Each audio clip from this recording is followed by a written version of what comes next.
Well, good morning. Welcome back. Thank you for liking and subscribing. I wanted to go to the Washington rally today. It's not really a rally, but a protest in front of Supreme Court. Today is December 9th, and there's a hearing in Supreme Court in Washington, D.C. at 9 a.m. Please join the second king, Sean Moon, and many other patriots who's going to be there gathering in a peaceful demonstration in front of the Supreme Court in Washington, D.C. Representative of the 16th district, Mike Kelly, is the one we want to support. He has proposed to throw out all the mail-in ballots in Pennsylvania because it's been totally unconstitutional the way the ballots have come in. So Judge Alito of the U.S. Supreme Court will be making a ruling today. If you cannot go, please pray for it. And also check out this morning's King's Report on the Rod of Iron Kingdom on YouTube. Tim Elder explains about what's happening today in Supreme Court and what's happening altogether in connection with court cases and the election in a very good way. Another Supreme Court case that's coming up is Texas is suing Pennsylvania, Michigan, Georgia, Wisconsin for not following the Constitution in regards to mail-in ballots at the election like Texas did. Like, it's unfair. This case is going directly to Supreme Court, and this could make a huge difference. The other day I read a really good article. It's based on the president's speech from December 2nd. It's in Epoch Times. Epoch Times has a great newspaper and great news telling really the truth about what's happening. On December 2nd, 2020, President Donald Trump delivered a speech that detailed some of the abuse and fraud in the 2020 general election, saying, "As president, I have no higher duty than to defend the laws and the Constitution of the United States. This is why I'm determined to protect our election system, which is now under coordinated assault and siege. Our country was founded under George Washington's leadership as he led our army to win the War of Independence. We were fortunate to have President Abraham Lincoln, who kept us united by leading us through the Civil War.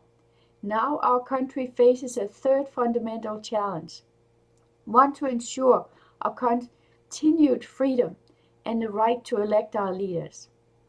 Following the September 11, 2001 attack, our country quickly transitioned, as reported in the media, from America under attack to America recovers to America fights back. Trump's speech signaled a similar turning point, that America is defending its fundamental rights. His speech laid out what is happening to our country at the moment: widespread and well-planned election fraud. As Trump pointed out, this is not about himself, but about our democracy and the sacred rights that generations of Americans have fought, bled, and died to secure. Nothing is more urgent or more important, he said. The president continues by saying, if we don't root out the fraud, the tremendous and horrible fraud that's taken place in our 2020 election, we don't have a country anymore. With the resolve and support of the American people, we will restore honesty, integrity to our election. We will restore trust in our system of government. In perhaps a more complicated environment that there was during the War of Independence or the Civil War, America faces an enemy that is part of a global network consisting of communist forces, both abroad and within our own country. Communist China has engaged in a form of unrestricted warfare against the United States for the past few decades. The Chinese Communist Party, CCP, sees the world leader in freedom, America as the biggest threat to this existence. The goal of the global communist alliance and their only means of survival is to take over the United States.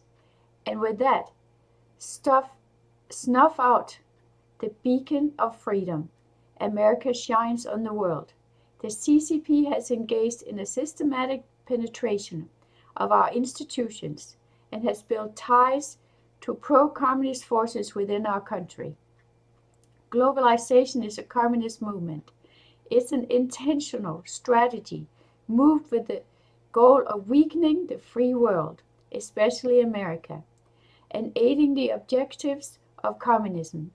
In this movement, international communists have partnered with Chinese communists.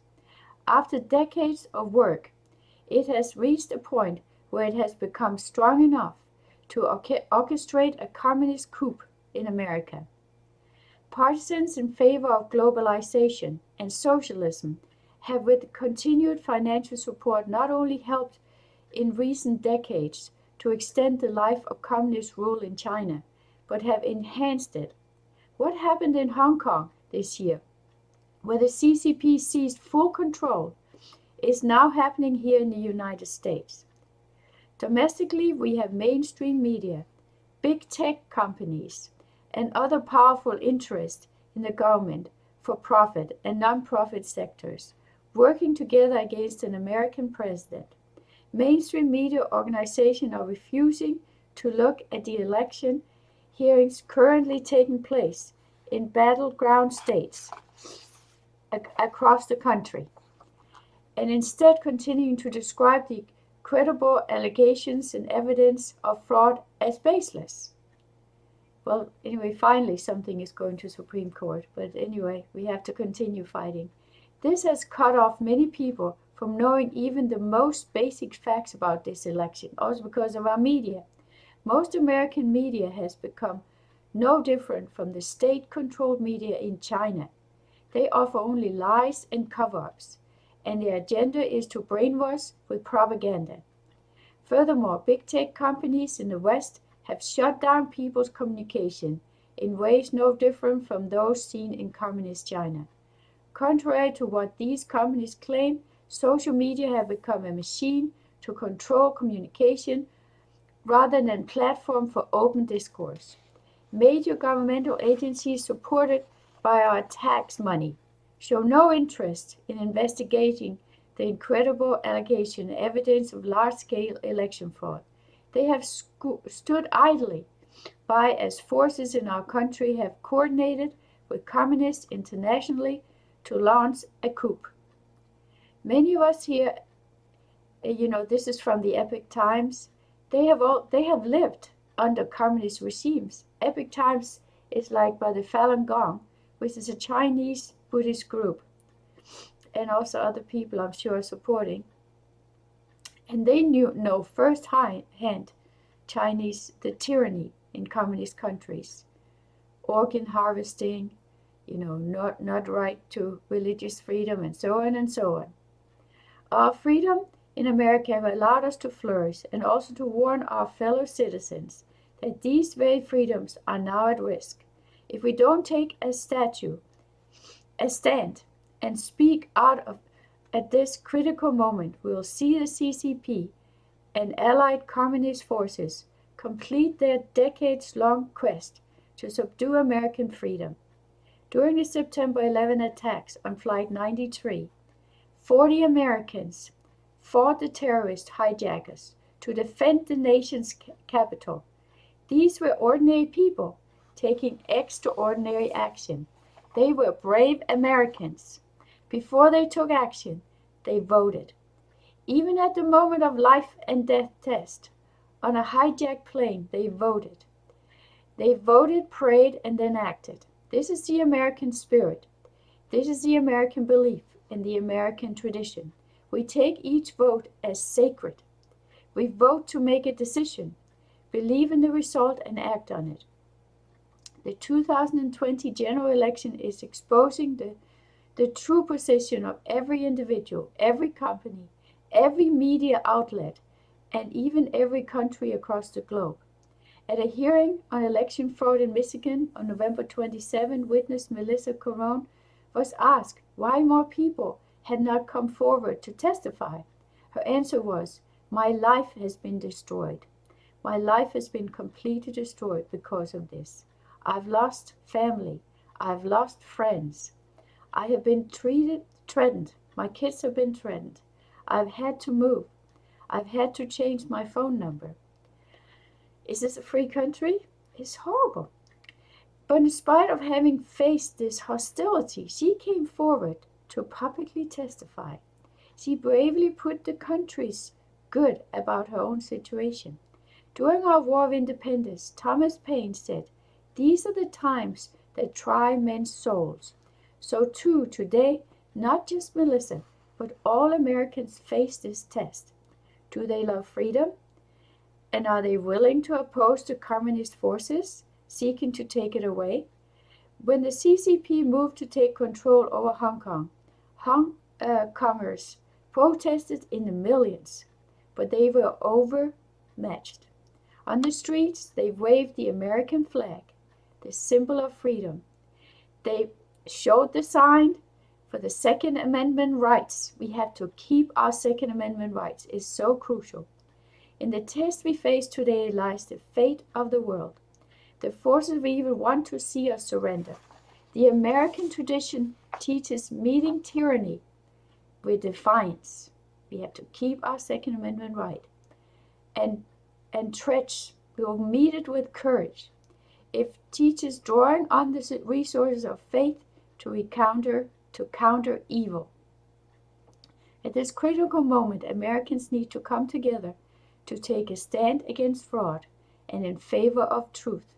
So come to Washington, D.C. today, 9 a.m. to protest in support of against fraud and in support of our rights for religious freedom, our rights to stand up together against the fraud and for a fair election and for President Trump to come in again. We want to choose freedom over communism, good over evil. This is about our rights to vote. This is about whether we can still have a free country. Next Saturday, December 12th at 12 noon is the 2nd Million Maga March in Washington, D.C. Please join us to stand with our president and against fraud during the election and get Trump in 4 more years. 4 more years. 4 more years. Stop the steal. Stop the steal. Count only legal votes. No more, no less. This rally in Washington, D.C. starts at Freedom Plaza at 12 noon, December 12th. Be there. God bless you. Have a great day. Please subscribe. Take care. Bye-bye. All the best. Bye-bye. Take care. All the best.